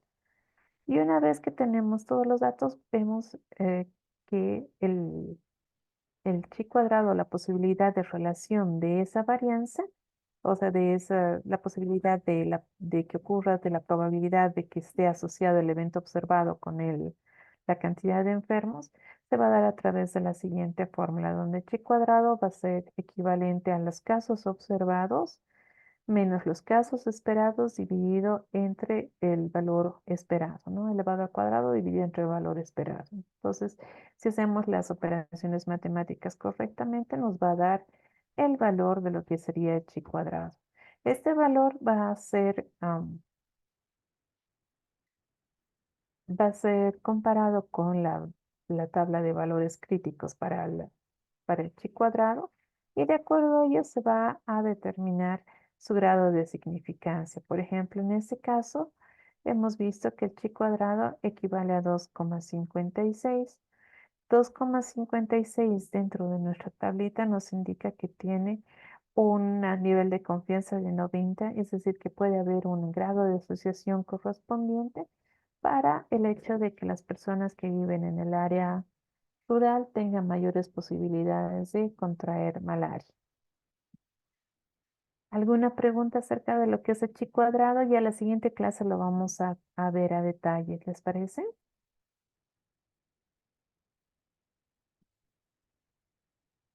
Bueno, no sé quiénes están presentes en clase. Quisiera preguntarles algo. No sé si gustan que vayamos viéndolo de forma manual de dónde salen los datos y cómo los sacamos, o si prefieren que les enseñe a sacarlos poniendo e introduciendo los datos a un paquete estadístico. No sé cuál de los dos prefiere. No es posible los dos. Buenas noches, doctora. No es posible los dos, por favor. Podemos hacerlo de las dos maneras, pero no sé si nos va a alcanzar el tiempo. Eh, yo les sugiero porque no siempre contamos, a lo menos los que trabajamos lejos, no siempre contamos con una computadora y datos estadísticos a la mano y a veces es necesario hacer cierta cantidad de informes. Entonces, lo haremos de forma manual y en lo que nos resta de tiempo ya les enseño cómo manejar los paquetes estadísticos. No sé si les parece. Sí, Está doctora, bien, por doctora. favor, de manera Así no, manual. así no, porque en la parte estadística es solamente es introducir los datos, no hay mucha ciencia en ello, ¿no? Entonces, lo haremos de forma manual primero y ya después cuando sepamos de dónde sale cada cosa, ya lo metemos al paquete estadístico. ¿Les parece? Está bien, doctora, muchísimas gracias. Ok, perfecto. De todas formas, para los que quieran la parte estadística, les aconsejo el SPS. A mí me parece mucho más fácil y mucho más cómodo que utilizar que el EPIINFO, ¿no? Entonces, quienes quieran ver la parte estadística en el paquete estadístico, utilizaremos el SPS. ¿Está bien? Ya para la última o penúltima clase, por favor, si pueden estarlo descargando o si pueden estar comprando el paquete, ya vamos a estar aprendiendo eso para la última clase, ¿sí? Pero mientras tanto, les enseñaré a hacerlo de forma manual para que puedan saber de dónde sale, de dónde saca y que no dependan de una máquina específicamente. ¿Les parece? Súper, así sería Está bien, doctora, mejor. gracias. Ok, perfecto. Entonces nos vemos la siguiente clase. La siguiente clase vamos a continuar. El día lunes me dijeron que vamos a hacer el reemplazo de la clase de ayer. Entonces el lunes continuamos con lo que nos corresponde, ¿vale? Ya, doctora, muchas gracias. Está bien, doctora. Sin más que decir, que pasen un bonito fin de semana. Nos vemos el día lunes. Hasta el lunes, doctora. Hasta el lunes, doctora. Hasta el lunes.